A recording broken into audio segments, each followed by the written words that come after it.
Well, once more into the breach. Here we go again. A new week.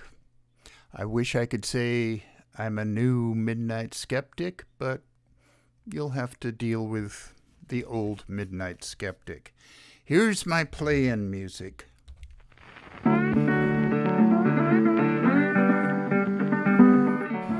You are listening to KPCA LP, Petaluma, California, at 103.3 FM and worldwide at www.kpca.fm. And this is the Midnight Skeptic. The views of the Midnight Skeptic are not, repeat, not necessarily the views of KPCA or any of its affiliates.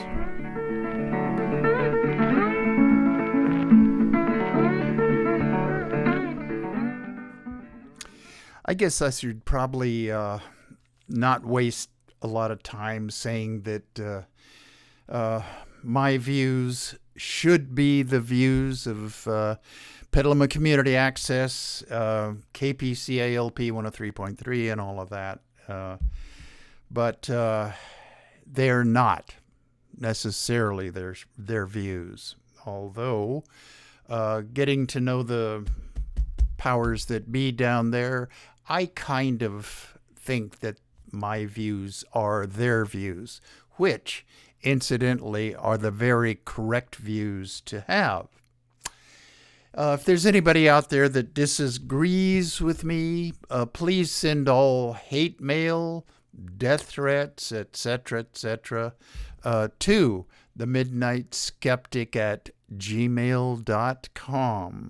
And I'll get it and I'll deal with it. Death threats are always welcome. Shout outs.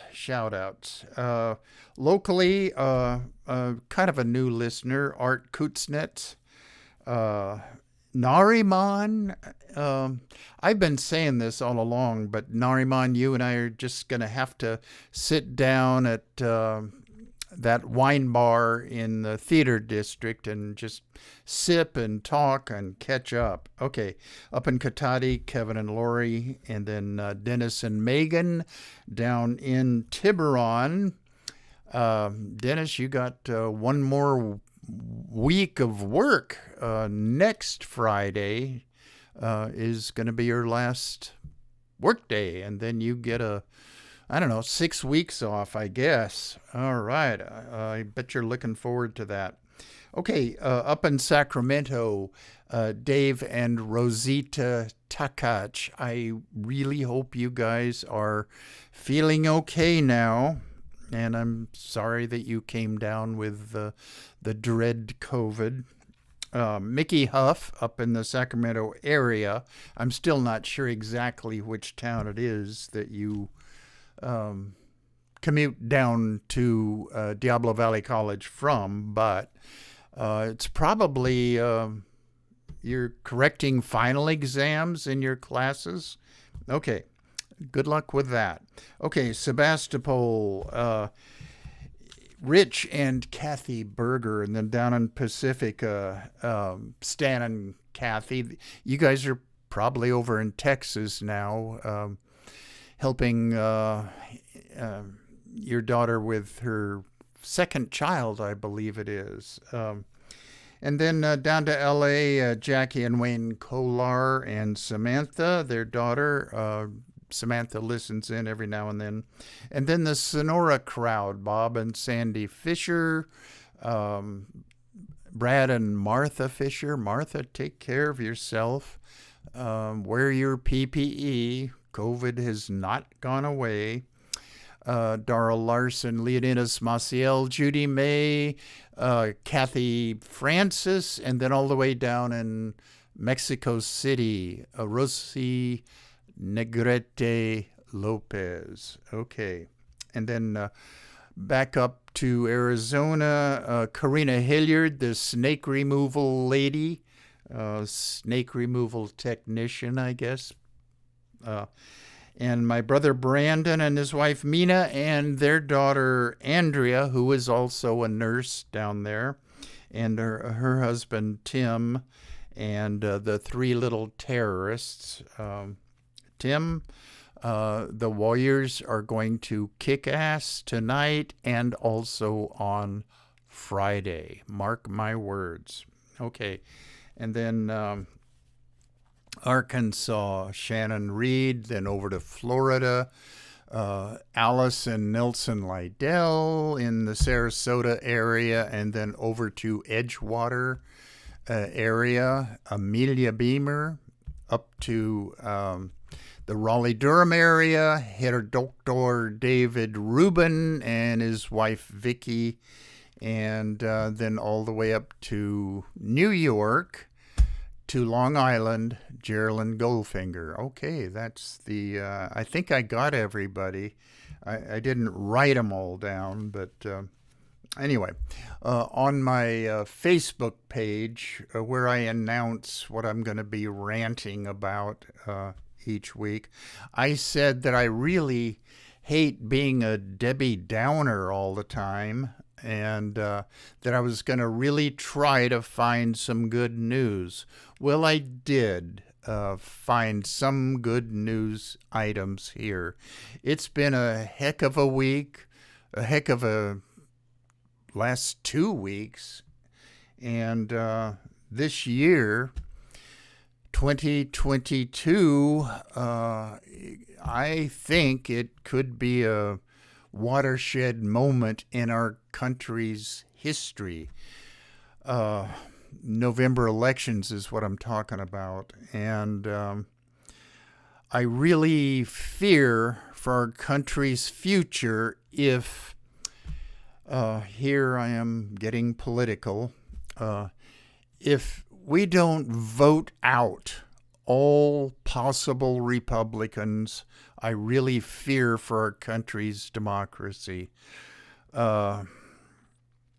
If the Republicans gain seats in the Senate and take over the House of Representatives, well,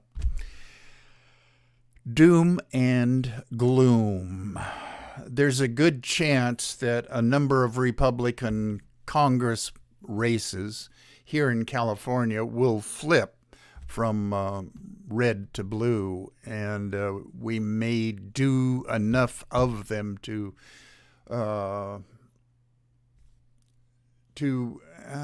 I don't know, make up for some of the losses we'll suffer elsewhere in the country. Okay.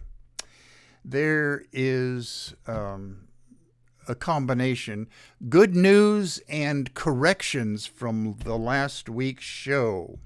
I had a couple of brain freezes. That's not unusual. I always have them in every show, it seems like.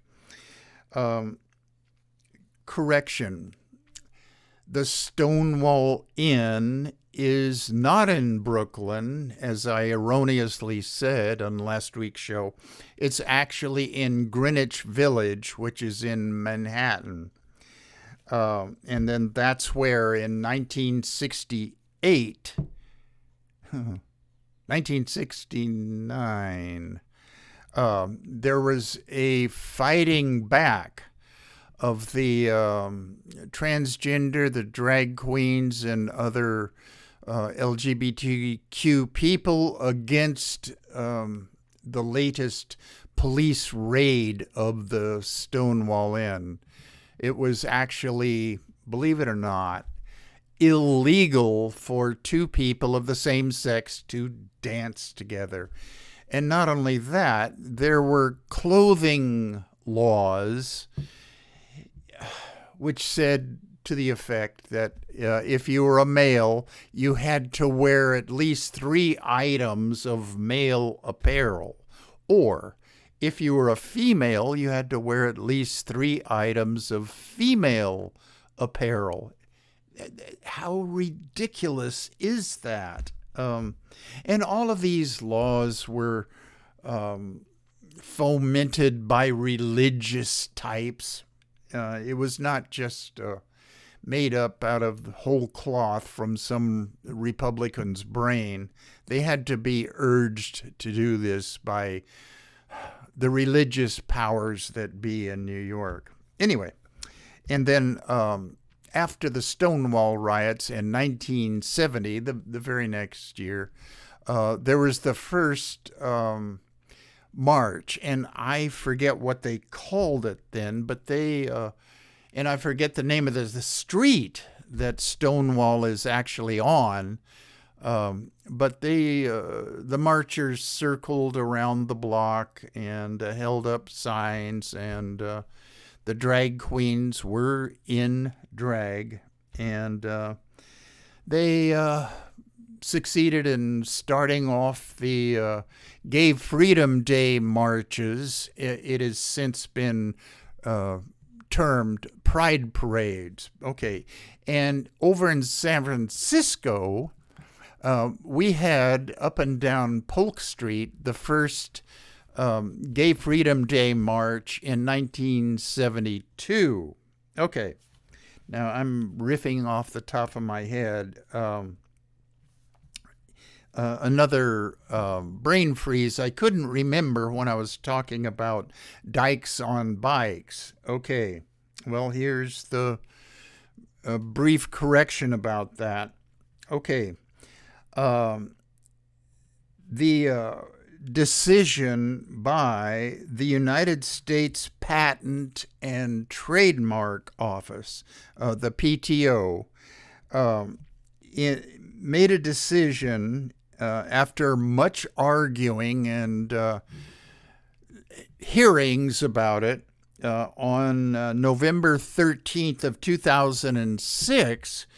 They won their trademark to call themselves Dykes on Bikes. And the original ruling when they applied for a trademark was that Dykes was a derogatory term, and the Trademark Office of the United States government normally does not allow trademarks for names that disparage a particular group of people, or racial or ethnic designation. They don't allow that. And so in their estimation, the word dykes was disparaging. Well, the Dykes on Bikes sort of made that term their own. Okay.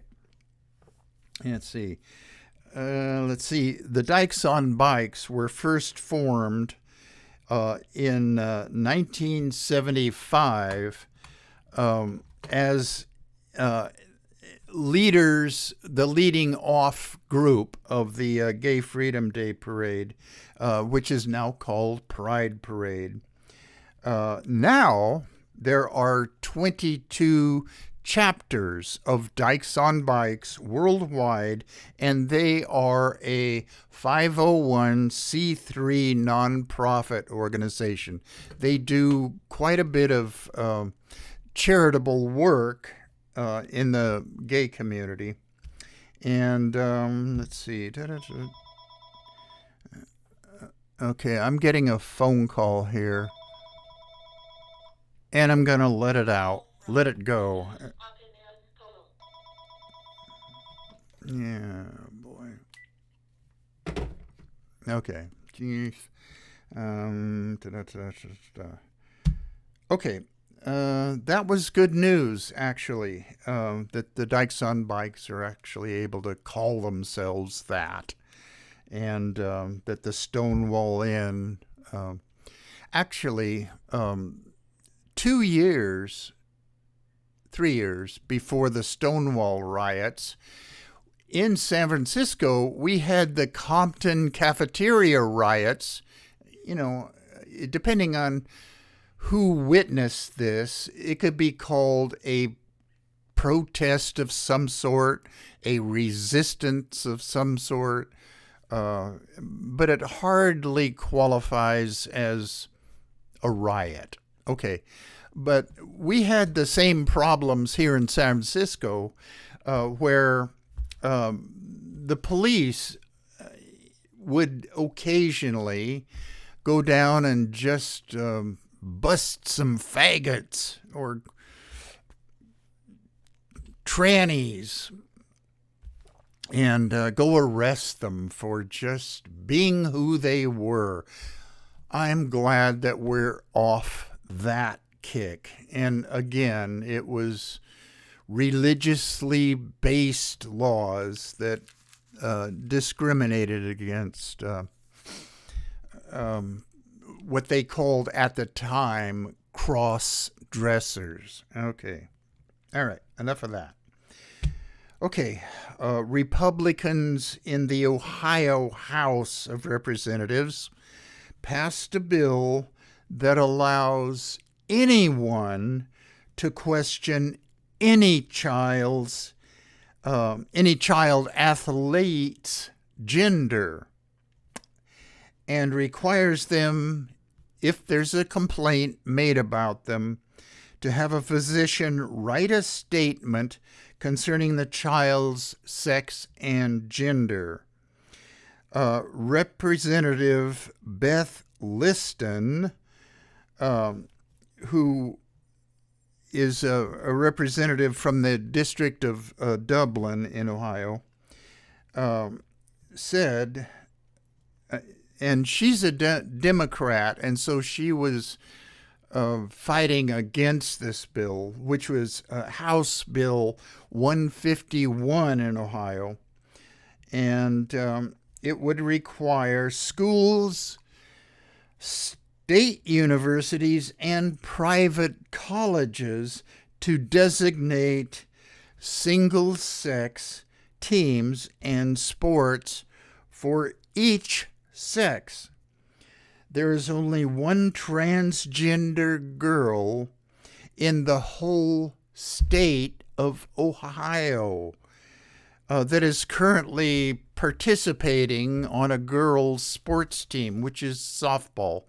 And I'm not sure which high school it is, and I probably wouldn't say it even if I knew which high school it was. But you see how petty and mean and cruel Republicans can be. Of course, House Bill number 151 was passed by Republicans. Okay, that's why we've got to vote them all out. Okay, bad news, and I'm sure that all my listeners are well aware of the mass shootings that have occurred over the last week or two. Over the first weekend in June, Uvalde, Texas, the Robb Grammar School, 19 kids and 2 teachers, done by an AR-15. Do Republicans or the NRA even really care? And that's a rhetorical question. I'm sure if you drill down into the supposed soul of a Republican or a member of the NRA, they wouldn't really care. I think they believe, and this is my opinion, I believe that mass shootings are the price that this country has to pay for their freedom to own guns, and especially AR-15s. Why would anybody need one of those things? There was a 19 or 20-year-old kid at this gun show that was interviewed. This is after the Uvalde shooting, and he was asked by, I think it was a CNN reporter, why do you want to have a AR-15? And he said, well, it's my right to. It's my basic right. That's all he could come up with. Okay. All right. Aside from the Buffalo shooting, 10 people killed. All of them were adults and older people. And the Uvalde shooting, 19 fourth graders and 2 teachers. Besides that, this previous weekend had plenty of oh boy, what am I trying to say here? I think it was the Memorial Day weekend anyway that I'm trying to think of. Okay. And then Uvalde was on Tuesday, and okay. Anyway, shootings, mass shootings in the United States that just barely make the headlines anymore. In Philadelphia, multiple shooters opened fire on a crowd at 11:30 p.m. Saturday after some argument, killing 3, injuring at least 11. Okay. Chattanooga, Tennessee, shooting near a bar hit 14 people. 3 were killed. Mesa, Arizona, shooting outside a bar. 2 killed, 2 injured. An outdoor graduation party in Summerton, South Carolina. 2 cars pulled up to a house and shooting began. 8 people hit. 1 of them died. Chester, Virginia, near Richmond, at another graduation party. 1 dead, 7 other people injured. At a strip mall in Phoenix, a shooting left 1 dead and 8 injured. The 7th one that I've written down here. In Macon, Georgia, before 7 p.m. Saturday, 1 dead and 3 injured. These are not all. The news that I get this information from said that there was a dozen shootings. Well, they specifically listed only these 7. And so that means there's at least 5 more that they didn't go into any details about. Okay. But remember, folks, the only thing that will stop a bad guy with a gun is a good guy with a gun. Excuse me. Start over. As long as Republican MAGA head gun nuts want to harden schools, that's their solution to this problem of mass school shootings. Why don't we harden graduation parties, bars, and strip malls, and churches, and grocery stores, like up in Buffalo? All of these venues were sites of mass shootings. Why stop with just schools?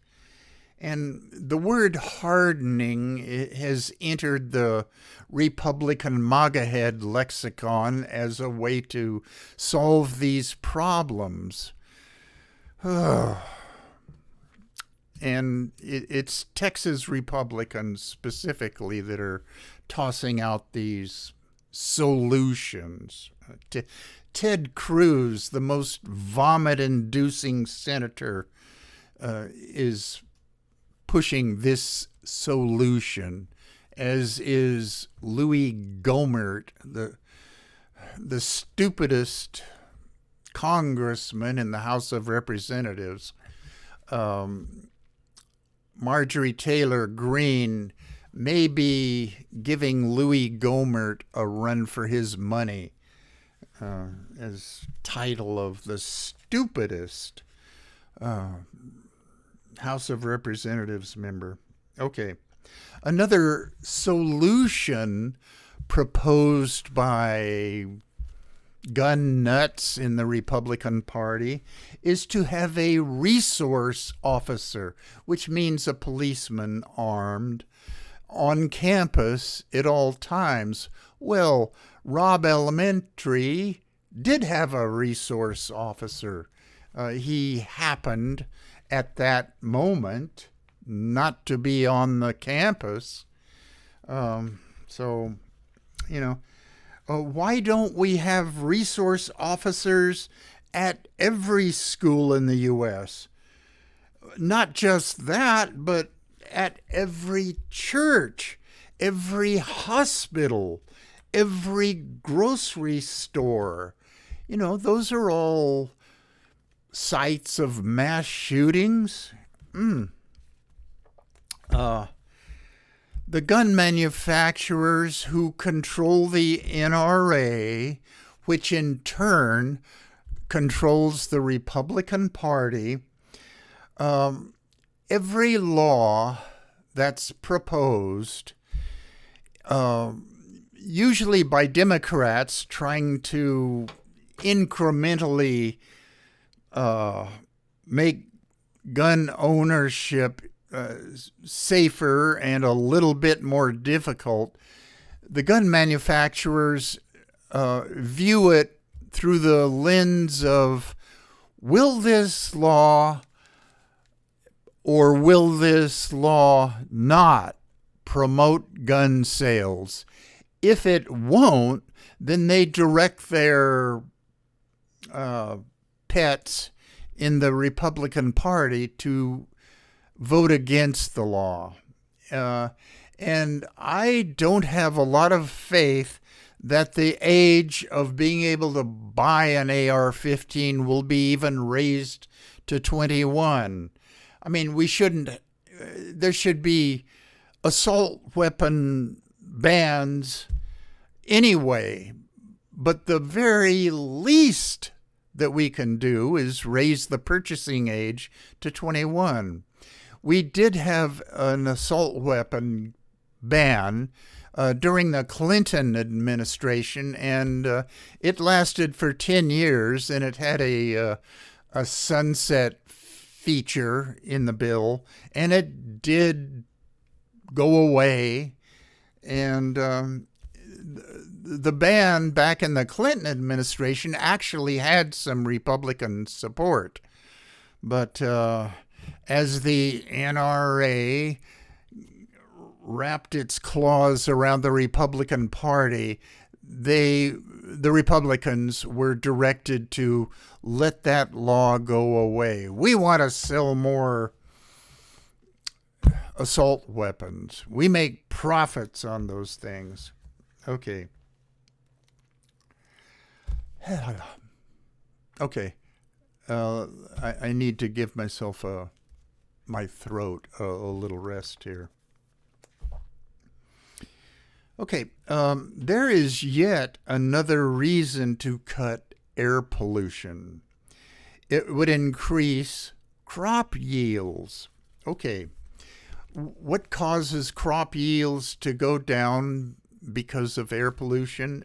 Specifically, oxides of nitrogen, which is produced by car exhausts and industrial emissions. Plants exposed to nitrogen oxide have their leaves stunted and general growth, productive growth, lessened. I was going to research further the exact reason why oxides of nitrogen interact in a bad way with the photosynthesis process in plants. And I confess I didn't get around to it.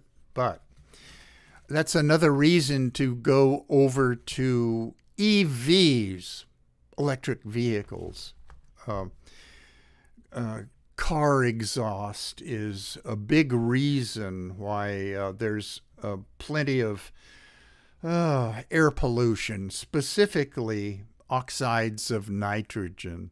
CO2 is bad enough because that raises the overall temperature of the earth, but oxides of nitrogen specifically affect food crops. I mean, all crops, but food crops is what we need more of. Okay, new topic. And time check. All right, yeah, I've been at this for about a half an hour now.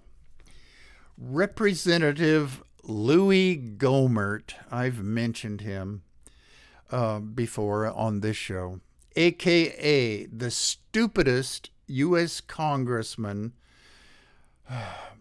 Quote, this is a quote from Louis.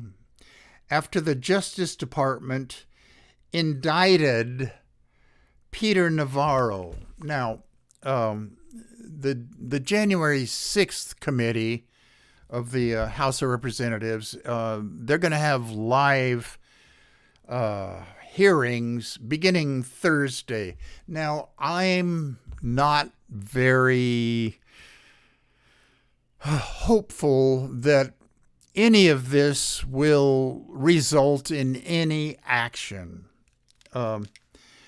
Another thing that I really hate being a Debbie Downer, but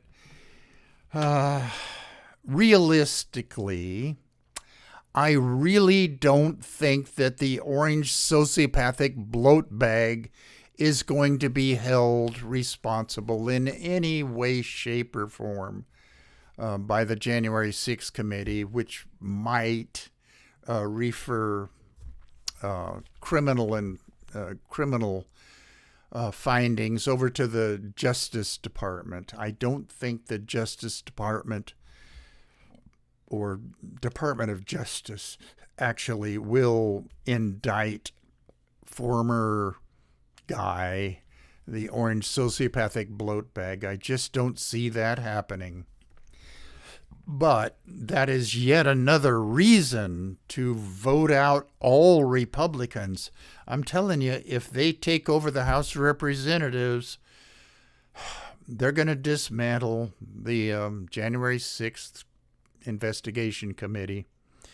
And they're going to start investigating Hillary and her emails again. And Benghazi. We didn't investigate that enough when we had the chance. We're going to subpoena Hillary again.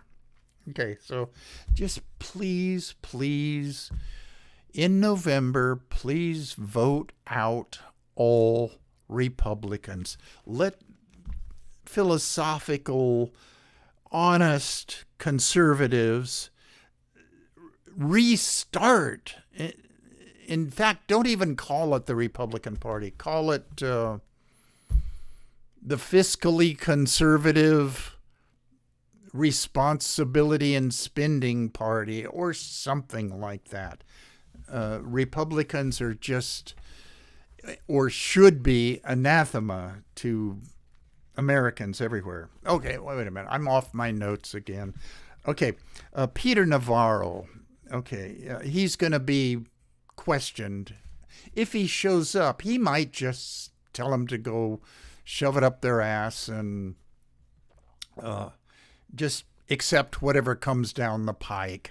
Okay, he's probably not going to really testify. Anyway, but the January 6th committee is going after Peter Navarro. And this is Louis Gohmert, oh God, of Texas, of course. Of course, he's a Republican. Quote, it actually puts an exclamation point on the fact that we have a two-tiered justice system.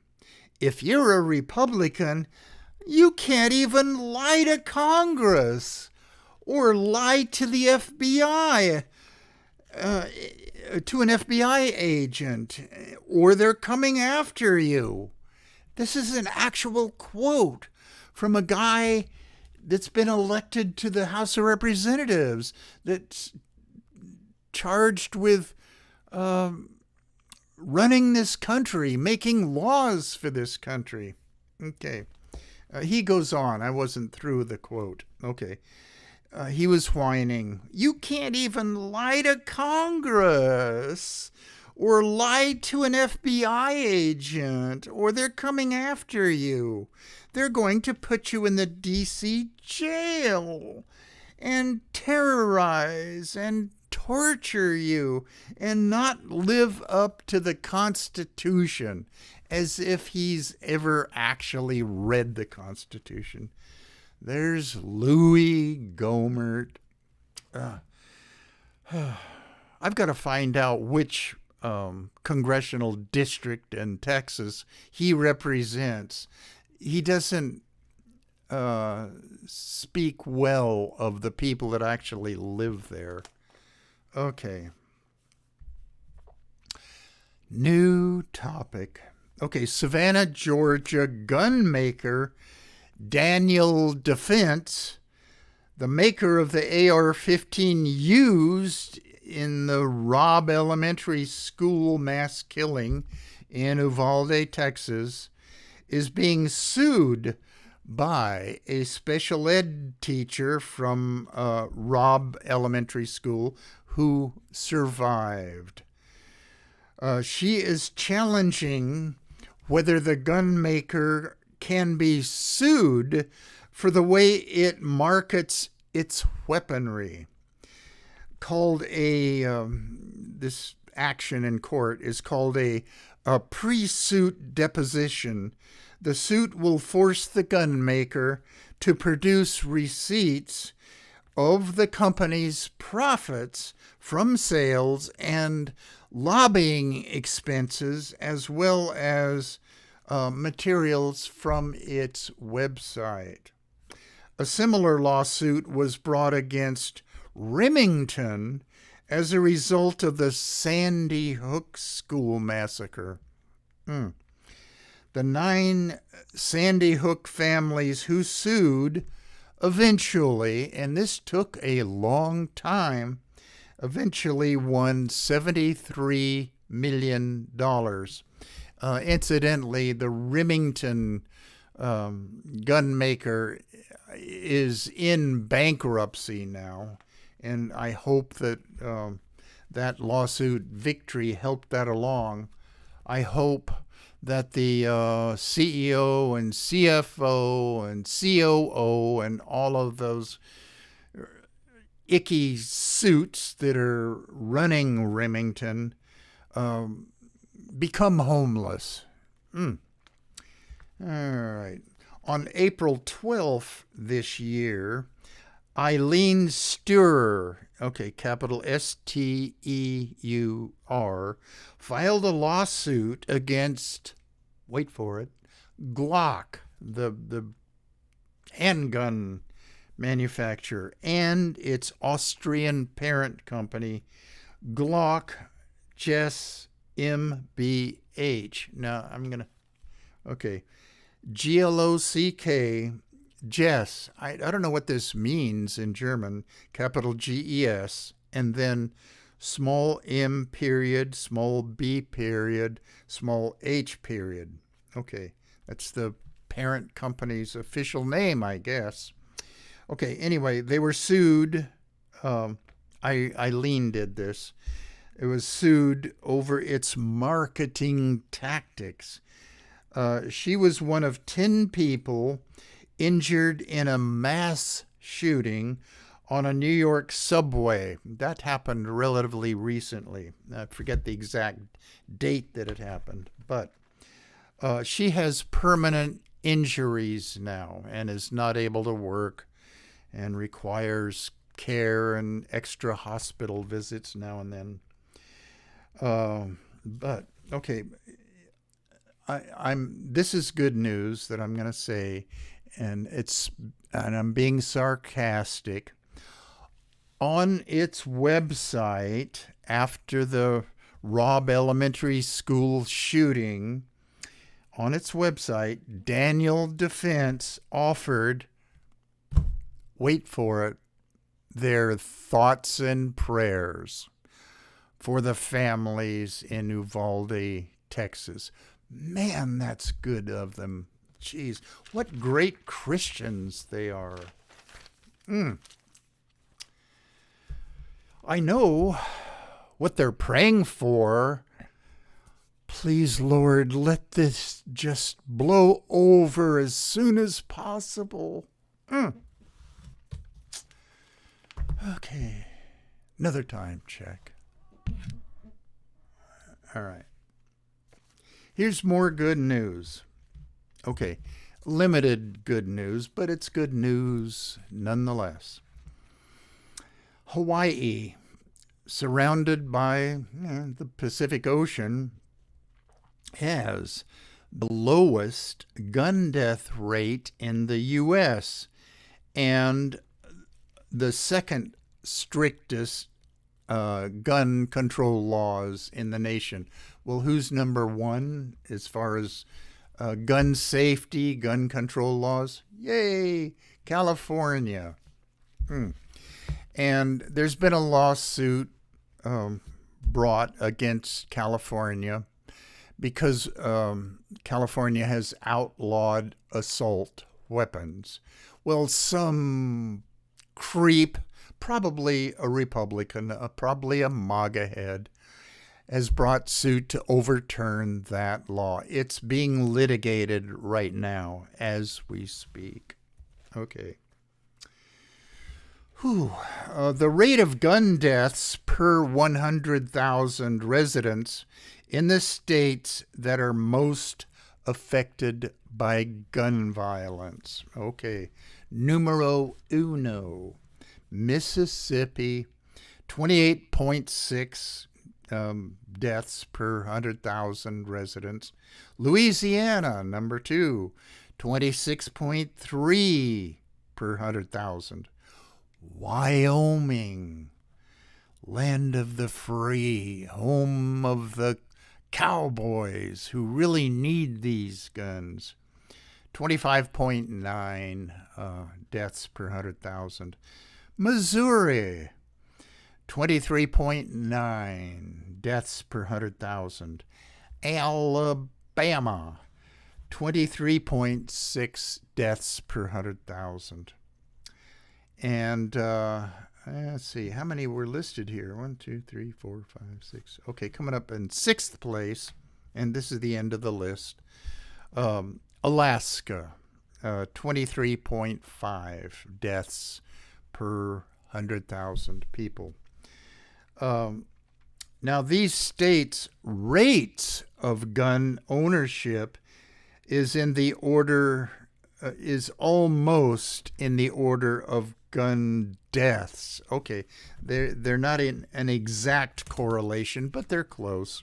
Okay, Mississippi, which was 28.6 deaths per 100,000, they have a 50% gun ownership rate. Let's see. There's two of these states that are 59% of the population are gun owners. Okay, that was Wyoming and Alaska. And Wyoming, 59% gun ownership, 25.9 deaths by guns per 100,000. Okay, so there's another 50% ownership. Alabama, they have 50% gun ownership rate. Okay. The other two states that I didn't mention as far as gun ownership rates, Missouri and Louisiana, they're 48% gun ownership rates. What do these states that I've just told you about have in common? Republican control of their, governorship, state house, their House of Representatives, or however their state government is organized. It's always Republicans. Okay, Hawaii doesn't have to worry about guns streaming in from other states. Okay, well, they're surrounded by the Pacific Ocean, and they can check on incoming cargo boats. Okay. It's an island. Hawaii requires permits with a 14-day waiting period to buy a gun, an age of 21 to buy a gun, and bans on assault weapons and magazines with more than 10 rounds. I'm not sure if the state of California has a ban on outsized magazines for guns. I didn't look that up when I was writing this thing. Okay. One thing, well, there's a lot of things, but this one thing in particular that truly worries me about the upcoming elections, 2022, and then also the 2024, when the orange sociopathic bloat bag might stage a comeback. Oh, God, what a nightmare scenario. Okay.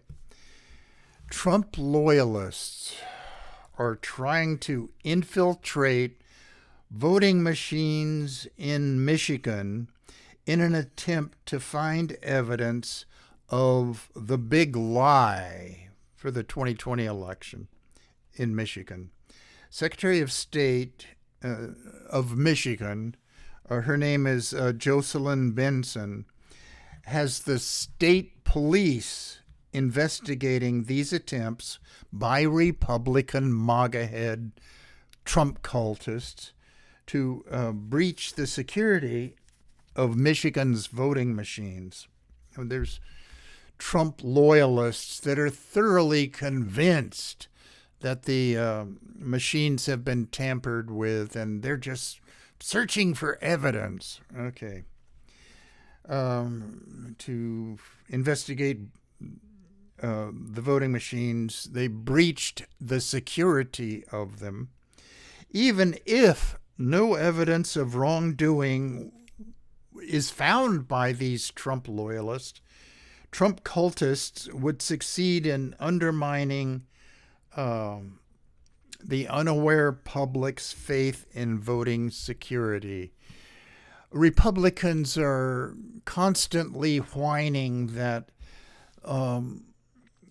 voters have questions about voting security or irregularities or voter fraud. The reason they have voters who don't or kind of unaware and don't look this stuff up, the reason that they have fears about voter fraud is because Republicans are constantly whining about it. They're the ones who brought up the notion that the machines were tampered with by Venezuelans or Chinese or anything, or that there were tons of paper ballots dropped off after the voting sites were closed down. It's just, they make up things and then try to convince people that there's a lot of worry about voting integrity. Well, it's because they mentioned it. The 2020 election was the most secure in American history.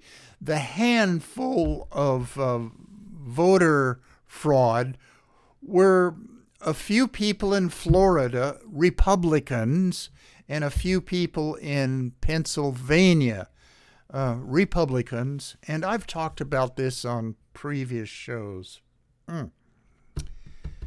Okay, so whether or not the Trump loyalists can find evidence, which they can't, it's a win-win for them because people will see, well, we have people investigating voting machines that might be inaccurate. No, the voting machines are accurate. And the number of fraudulent ballots cast is minimal,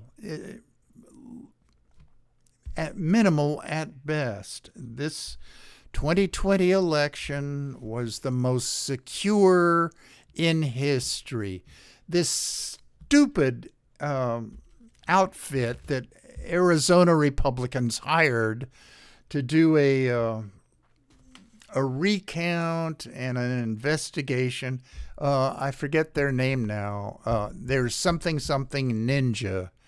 I'm off my notes again, but they took forever to complete their study, and at the end, all they found was that Joe Biden would have gained about 100 or 200 extra votes, and Trump, I hate to say that name, would have lost 50 or 60 votes. Oh boy. Okay, this is something for next week's show. I've got to look up that ninja outfit. They were based in Florida. Okay, good news. Ooh boy, we're in bad need of good news. Okay, in Colorado, Mesa County clerk and recorder and a cultist member of the Orange Sociopathic Bloat Bag was charged with 10 criminal counts of conspiracy by a grand jury. Election security breach of Dominion voting machines.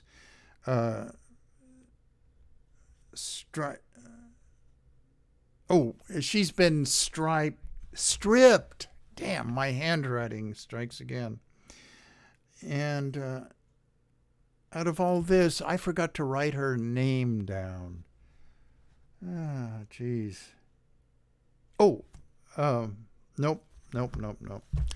I can't remember her name off the top of my head, but she's actually running for Secretary of State of Colorado. I don't think she's going to be able to actually run because of these 10 criminal counts of conspiracy. Well, they've got to hold the trial, but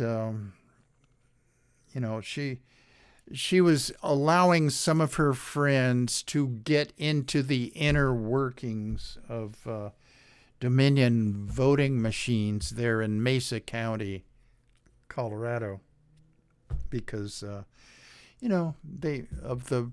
what I was saying on the last segment, if they don't find any evidence of tampering or fraudulent voting, which they wouldn't, it makes some uninformed people, meaning people who don't listen to the Midnight Skeptic, they would convince them that, well, we have some doubts about the integrity of our voting in this country.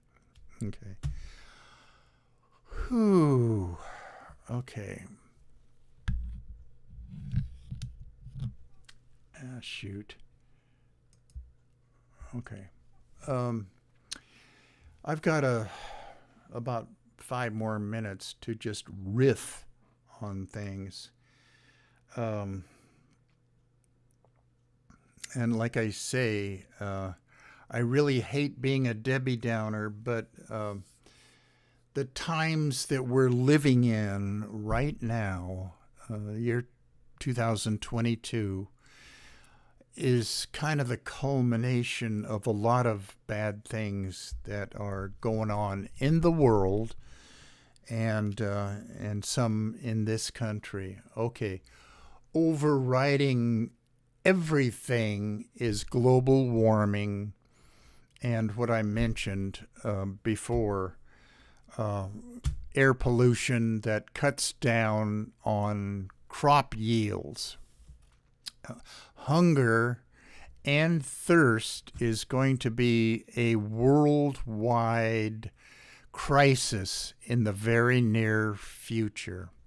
Okay, global warming, air pollution, hunger and thirst crisis. Okay, well, the COVID outbreak worldwide, it seems to be diminishing now worldwide, and especially in this country. However, there's variants that keep coming along, so we're going to have to accept the fact that that is just going to be an endemic situation health-wise, just like flu.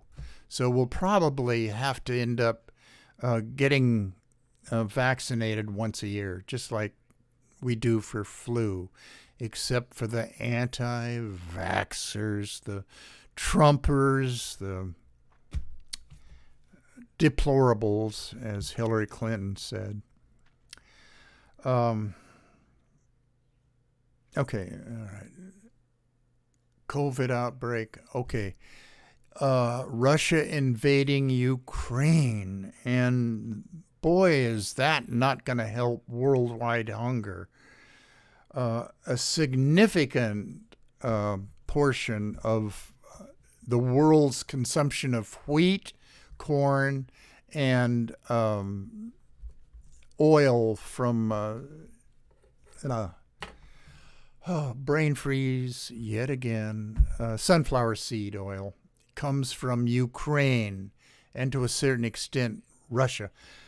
Well, those shipments to third world countries have been disrupted by Russian Navy blockades of Ukrainian ports. Well, that's another thing that's going to be going on for a while. Okay, another bad thing about the United States is this threat, and I emphasize the threat of Republican takeover of our government. I don't know if our country will survive if Republicans take over the Senate and the House of Representatives. Okay, I've used up my extra 5 minutes ranting at you. So here's my out music.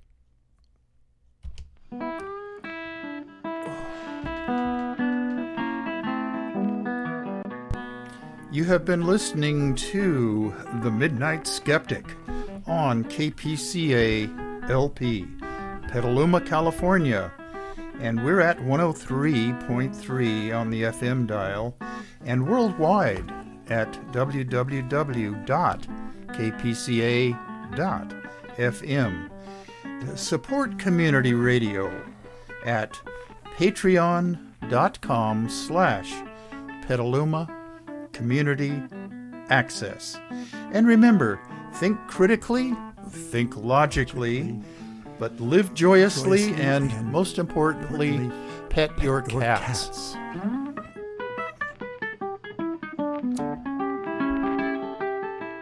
Okay, I will rant at you again next week.